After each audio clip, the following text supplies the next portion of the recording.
பேரன் கலக்க போவது யாரு ஜூனியர் தொடர்கிறது.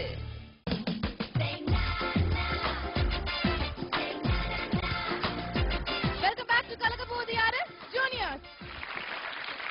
ஃபைனல் ரவுண்ட்ல அடுத்த பெர்ஃபார்மன்ஸ் கொடுக்க போற ஜூனியர். நடிப்புக்கு துரோணர் யாருன்னு கேட்டா அது கண்டிப்பா இவர்தான். ஆனா இவரோட பெர்ஃபார்மன்ஸ் நம்ம ஜெராக்ஸ் பண்ணோம்னா அதுவும் பார்க்கிறதுக்கு சூப்பரா தான் இருக்கும். Let's welcome Aravind.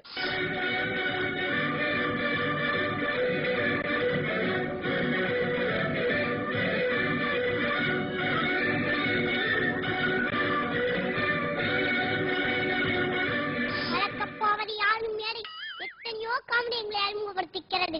பல விசித்திரமான திறமைசாலி உருவாக்கியிருக்கிறது. அதில் நான் மட்டும் விளக்கா எத்தனையோ காமெடிகள் ஏறி வந்து ஏற்று ஒதித்தது விட்டு ஓடிக்கிறார்கள். ஆனால் இந்த வழக்கு விசித்திரமும் அல்ல, வழக்காடும் நாடோ புதுமையான மனிதனும் அல்ல. வார்த்தை பாதியிலே வந்தேலே சர்வ சாதாரணமாக தெருவிலே கோலி விளையாடும் ஒரு சாதாரண புடியன் நான். பள்ளியில் குழப்பம் விழித்தேன், பெட்டிக்கடை காயை தாக்கினேன், குற்றம் சாட்டப்பட்டு கேள்விப்படையெல்லாம் நீங்கள் நினைத்தீர்கள் இது எல்லாம் நான் மறுக்க போய்தேன் என்று. இல்லை, நிச்சயமாக இல்லை. பள்ளியில் குழப்பம் விழித்தேன், பள்ளி கூடாது என்பதற்காக அல்ல, என்ற பெயரில் ஆயிரக்கணக்கில் பணம் வசூலிக்க கூடாது என்பதற்காக. விளையாட்டில் குழப்பம் விழித்தேன், விளையாட்டு கூடாது என்பதற்காக அல்ல, விளையாட்டில் போங்காட்ட கூடாது என்பதற்காக. வீட்டில் பிரச்சனை செய்தேன், இது கூடாது என்பதற்காக அல்ல, வீட்டிலே அப்பா சமைப்பதும் துணி துவைப்பதும் அம்மாவிடம் அறிவாங்குவதும் கூடாது என்பதற்காக. பெட்டிக்கடை காலை தாக்கினேன், பெட்டிக்கடை கூடாது என்பதற்காக அல்ல, எனக்கு சாக்லேட் தரவில்லை என்பதற்காக. உலகத்தில் யாருக்கும் இல்லாத அக்கறை என்று கேட்பீர்கள். நானே பாதிக்கப்பட்டேன், நேரடியாக பாதிக்கப்பட்டேன், ஸ்ட்ரெயிட்டாகவும் பாதிக்கப்பட்டேன். பஜாரில் உஜாரா இல்லாவிட்டால் நிஜாரம் விடுவார்கள். பைத்தியக்கார உலகம் மீது என்னை குற்றவாளி என்கிறார்கள். இந்த குற்றவாளியின் வாக்கை பாதியிலே கொஞ்ச தூரம் கடந்து பார்த்தால் அவன் கடந்து வந்து ஏபிசிடிகள் ரைம்ஸ்கள் எவ்வளவு என்று கணக்கு பார்க்க முடியும். முன் தயவு செய்து கேளுங்க. என் பேரோ அரவிந்தர், மங்களகரமான பேர். தமிழ்நாட்டிலே சென்னையிலே ஒரு பள்ளி 1ஆம் வகுப்பு படித்துக் கொண்டிருந்தேன். அப்போது என் பெற்றோர்கள் என்னை கலக்க போவது யார் ஜூனியர்ஸில் பங்கு பெற செய்தார்கள். முதலில் ஒரு எபிசோட் பங்கு பெற்றால் போதும் என்றார்கள். நானும் தாய் சொல்லி தட்டக்கூடாது என்பதற்காக பங்கு பெற்றேன். பிறகு இன்னும் ஒரு எபிசோட் என்றார்கள், அதிலும் பங்கு பெற்று ஜெயித்தேன். இப்போது ஃபைனல் ஜெயித்து ஆக வேண்டும் என்று என் பெற்றோர்கள் மீட்டுகிறார்கள், ஜெயிக்க கூடாது என்று மற்றவர்கள் மீட்டுகிறார்கள். பாவம் என் வாழ்க்கை ஆகிவிட்டது ஒரு சூவம். முத்தெடுக்க போய் கிளிஞ்சல் பொறுக்கிய கதையாய் முடிந்தது என் கதை. நான் கண்ட கண்ணை கனவாக்கினார்கள் சிலர். அந்த சிலையை பற்றி கொடுத்தான் உங்க முன்பாக இந்த கூண்டிலே சிறு குழந்த பறவையாக நிற்கின்றேன். நான் பள்ளியில் தேர்நாட்டலில் கூட 2 பக்கத்துக்கு மேல் படித்ததில்லை. ஆனால் இங்கு பக்கம் பக்கமாக பேப்பர்களை குறித்து மனப்பாடம் பண்ண சொல்கிறார்கள். எனக்கு இப்பவே கண்ணை கட்டுது. இதற்கெல்லாம் காரணம் என்னுடைய தாய், என்னுடைய தந்தை. என் தாய் சொல்கிறபடி எல்லாம் தலையாட்டுகிறார். என்னுடைய அப்பா மட்டுமல்ல, உலகத்தில் பல அப்பாக்கள் தங்கள் மனைவி சொல்கிறபடி எல்லாம் தஞ்சாவூர் பொம்மை போல் தலையாட்டுகிறார்கள். என் பெற்றோர்கள் நயவஞ்சர்கள்.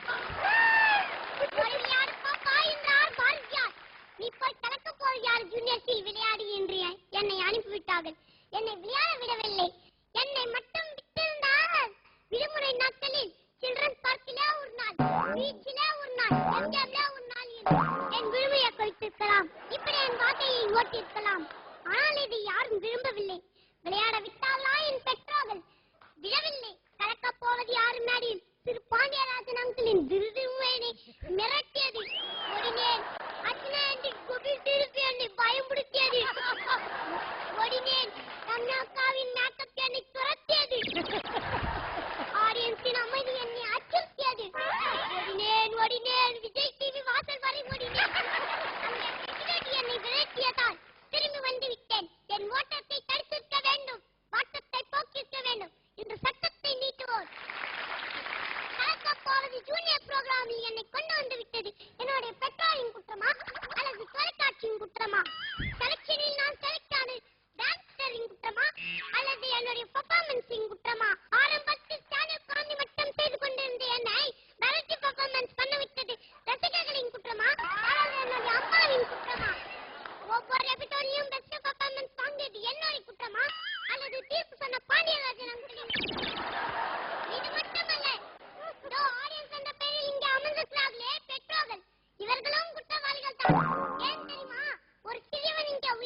விட்டு காமெடி செய்து கொண்டிருக்க பொழுது கை தட்டாமல் பிரித்து வைத்த சுற்றுகிறார்கள்.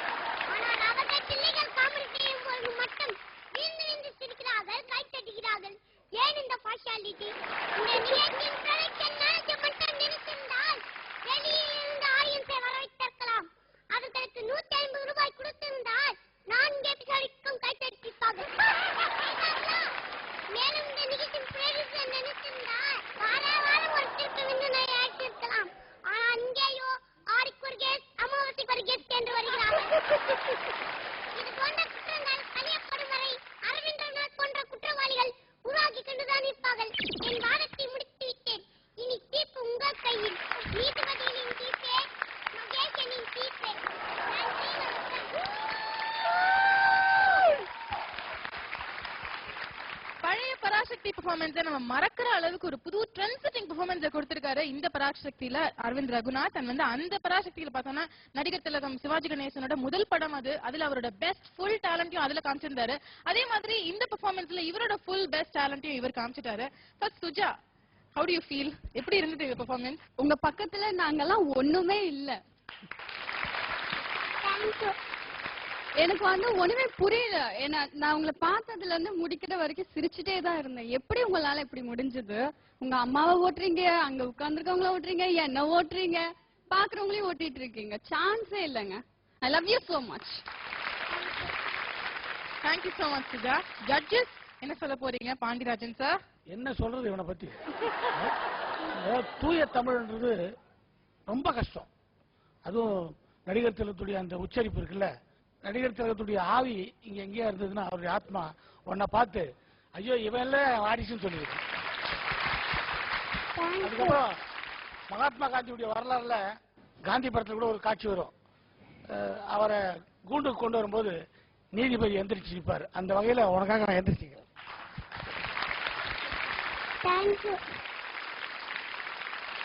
பிரமாதம்.